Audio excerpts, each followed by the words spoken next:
Swastiastu, pemirsa Bali TV dimanapun Anda berada, kembali saya Nyoman Winata, Redaktur Pelaksana Harian Bali Pos. Ya, seperti biasa, pasti berjumpa dalam Bali Pos Talk. Nah, kali ini kita masih sedikit mengulas tentang kaitannya dengan G20 ya, tapi G20 udah lewat, tapi ada fenomena menarik tentang bagaimana penjor itu hampir 2.500 dipasang, ada pro kontra juga di masyarakat. Kenapa mungkin ini simbol-simbol agama digunakan untuk hal-hal yang profan. Nah, bagaimana ini menjadi menarik untuk kita ungkap. Saya akan mewawancarai Guru Besar Sosiologi Agama Visi UNED, Bapak Suke Arjawan. Sekarang sudah bergelar profesor, mungkin pengumumannya akan segera.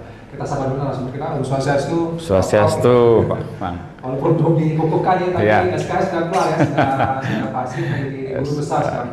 Tapi bidang sosiologi agama ya, Pak? Iya, saya menjadi guru besar bidang sosiologi agama. Jadi karena disertasi saya itu menulis soal ngaben krematorium yang sekarang sudah populer sekali, krematorium, dan kemudian semua tulisan-tulisan saya berikutnya itu adalah pada bidang keagamaan.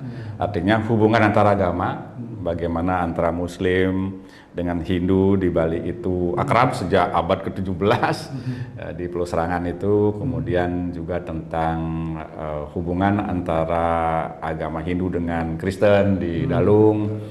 Kemudian juga saya nulis soal ya yang berkaitan dengan agama lah, dengan kesosiologian agama, aspek sosialnya gitu. Itu. Selamat ya Pak Prof ya. Ya, terima kasih. Menunggu pembukuannya. Kita bicara tentang penjor, kemudian juga ada tulisan lain dari Pak Prof tentang penjor dan G20. Nah, kalau selama ini kan masyarakat menganggap bahwa penjor itu sebenarnya hal-hal yang bersifat apa ya? Mungkin ritual, spiritual, religius gitu ya. Tapi mungkin digunakan untuk agak aneh juga ketika kita melihat ada penjor, ada kobernya itu pakai tulisan G20 gitu. Gimana sebenarnya makna penjor sebenarnya? Dari sosiologi gimana? Ya, pertama begini. Jadi kalau kata penjor ya, kalau bahasanya sih asal katanya mungkin pemirsa mungkin sudah tahu, enjor. Jadi memperlihatkan, penjor itu adalah alat untuk memperlihatkan sesuatu gitu. Enjorang gitu, perlihatkan dia itu penjor. Tapi kalau dikatakan misalnya penjor itu adalah bersisian dengan agama dalam konteks Bali, iya. Misalnya ketika ada Hari Raya Galungan itu kita menyambutnya dengan penjor, masyarakat Bali itu memasang penjor di depan rumahnya dan sebagainya. Tapi di pura-pura juga kalau ada upacara itu penjor pasti hadir gitu. Jangan lupa juga kalau ada potong gigi mungkin, kalau ada pernikahan juga penjor diinikan. Itu kan memperlihatkan ada sesuatu. Nah, tapi kalau saya lihat hal kesosiologiannya, kemasyarakatannya juga penjor. Kalau kita lihat dari sisi makna penjor itu sendiri. Banyak masyarakat, terutama yang pengertian tradisional kan penjor itu dikatakan sebagai apa? Sebagai simbol Gunung Agung gitu dan sebagainya. Ya kita terima saja. Tetapi sebenarnya kalau kita tinjau lebih jauh, penjor itu mencerminkan segala macam itu. Pertama saya katakan kegembiraan. Wujud dari penjor itu kita lihat tuh kan bergoyang-goyang begini, itu adalah simbol kegembiraan yang diberikan oleh melalui penjor itu kepada masyarakat. Saya gembira, saya senang. Galungan ini adalah hari kemenangan, kemenangan kebaikan melawan keburukan. Kalau kita lagi lihat penjor itu mirip seperti, maaf ya saya katakan boneka yang di pinggir jalan yang menari-nari itu sebenarnya ya, yang seperti itu. Penjor itu seperti orang menari, seperti pemain bola yang begitu gembira ketika dia memasukkan gol. Nah, itu penjor sebenarnya. Jadi bagaimana gembiranya? Justru dari situ kita bisa mengagumi kearifan lokal yang ratusan tahun usianya sebelum lahirnya teknologi ini loh, boneka itu. Kita lebih dulu, orang Bali Hindu itu lebih dulu berhasil kemudian mewujudkan kegembiraan itu kepada masyarakat. Ini sosiologinya. Ya, itu dengan alat yang sangat sederhana, yaitu bambu. Jadi di sini kita bisa menjawab bahwa di Bali itu dulu mungkin alamnya adalah bambu. Ini harus kita tahu nih. Yang kedua itu adalah dengan daun eno muda. Mungkin juga di Bali dulu kaya dengan yang begitu. Bayangkan hanya dengan dua alat sederhana ini saja kita bisa membuat satu simbol yang luar biasa itu. Itu satu penjor. Nah, hubungan dengan Tuhan dalam Bhagavad Gita kan ada dikatakan, berilah aku apa yang kamu punya, yang sederhana sekali. Nah, melalui penjor di galungan itu kita bisa mewujudkan syukur kepada Tuhan. Kita ikatkan hasil bumi kita. Nah, berarti ini masyarakat Bali adalah masyarakat pertanian.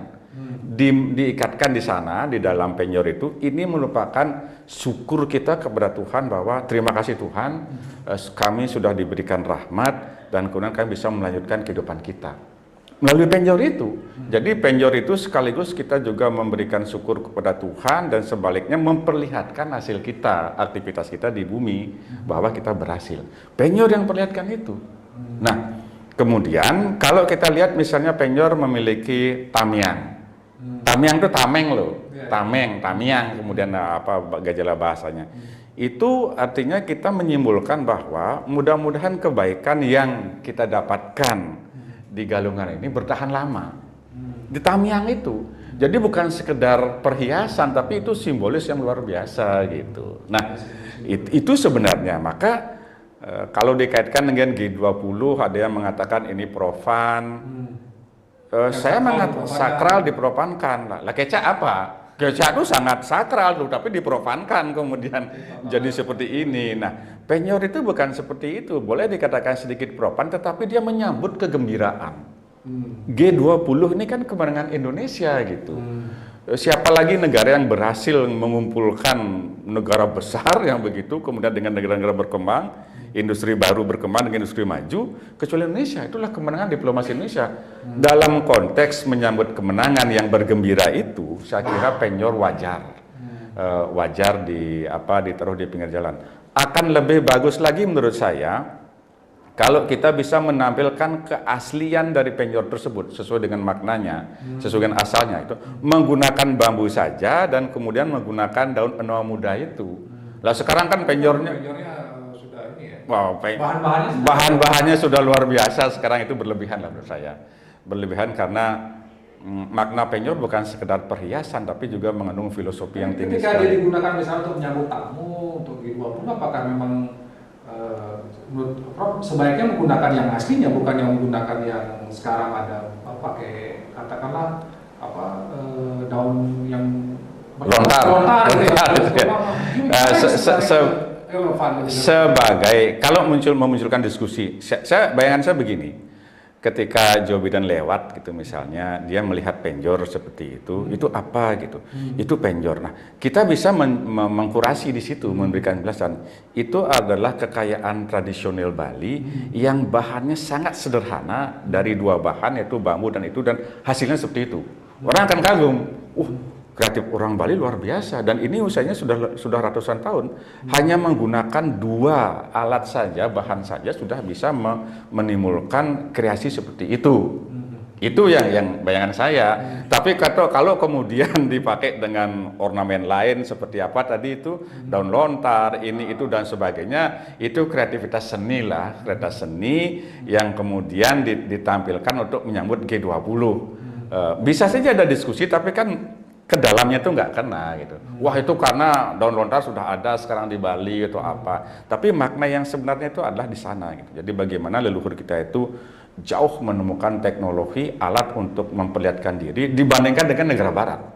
Kalau itu yang baru itu kan, katakanlah, saya ingat sekali Olimpiade Barcelona tahun 92. Itu pertama kali muncul, atau katakan Olimpiade Montreal tahun 84 muncul. Itu baru kemarin. Penjor itu sudah 2 abad usianya, dan orang Bali itu seperti itu loh, kemampuan untuk mengekspresikan kegembiraannya kepada masyarakat. Dan kalau lebih jauh kita eksplorasi, penjor yang ada di depan rumah itu seperti memberitahukan kepada yang teman yang lain yang juga ada penjornya itu, saling bersautan dia kegembiraannya seperti itu. Nah, jadi itu yang kita lihat, yang kita kagumi. Jadi penjor itu bukan sekedar perhiasan, tapi memiliki makna filosofi, teknologi, temuan, kreativitas, seni, budaya yang luar biasa di sana gitu.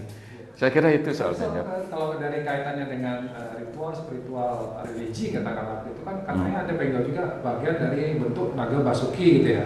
Untuk naga gitu, ada ekornya, ada kepalanya. Gimana Prof? Itu pendefinisian, Mencari, ya. mencari legitimasi, pemaknaan. Tapi awalnya Prof memang Kalau saya pemaknaan saya berdasarkan hermeneutika. Kita bagaimana menafsirkan itu sebagai sebuah teks. Teks itulah yang kemudian ditafsirkan. Jadi penjara itu teks sebenarnya. Kalimat yang diwujudkan oleh leluhur kita, kalimat itu kemudian berbicara kepada masyarakat. Saya sedang bergembira. Nah itu buktinya ini gitu. Nah kalau kemudian ada simbol naga, simbol Gunung Agung dan sebagainya, itulah legitimasi untuk barangkali yang sifatnya tradisional di masa lalu ketika teori-teori tentang hermeneutika belum muncul. Ya kita terima saja gitu sebagai sebuah pengayaan pengetahuan gitu. Tapi kan kemudian kalau kita baca penjor sebuah teks itu adalah satu hasil karya yang di dalamnya berisi inspirasi, berisi kebanggaan luar biasa, dan kemudian kita mengagumi apa yang datang dari leluhur kita, dan saya mengatakan, kami lebih unggul daripada Anda, orang Barat, karena kami lebih dulu mengutarakan seperti itu. Dan perkembangan penjor selanjutnya itu adalah apa? Kober itu. Kober itu kan sama juga begini. Kober itu sambutan menyambut itu. Sama itu. Umbul-umbul gitu ya? Iya, umbul-umbul itu ya sama saja sebenarnya. Bergoyang-goyang. Bergoyang-goyang. Itu makna apa itu? Simbol kegembiraan juga. Jadi penjor itu bukan murni milik orang Bali saja, tapi juga orang Hindu Bali enggak.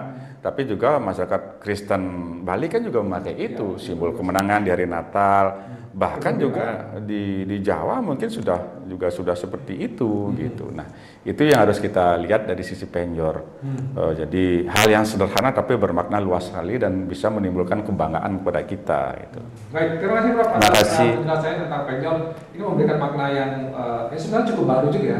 Sebenarnya soalnya kita memandang ini penjor ya hal yang religius, sakral, tapi ada juga paling penting enjor, kemudian itu adalah bagaimana mengungkapkan rasa kegembiraan itu kita. adalah hasil lokal genius dari leluhur kita yang sudah luar biasa. Kemudian itu juga oleh Barat dalam bentuk yang lebih modern. Ya, saya nggak tahu apakah ditiru atau apa, tapi kan dia menemukan, ya kita yang lebih dulu menemukan.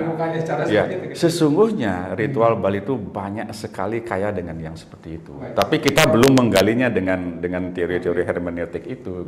Kita terlalu mensakralkan yang seperti itu, makanya perlu juga kita harus mengupas satu persatu itu loh ya. Iya. Iya. Terima kasih. Ya. Dan demikian Bali Post ini saya terima kasih atas perhatian Anda. Saya juga terima kasih. Terima kasih sampai jumpa. Ya.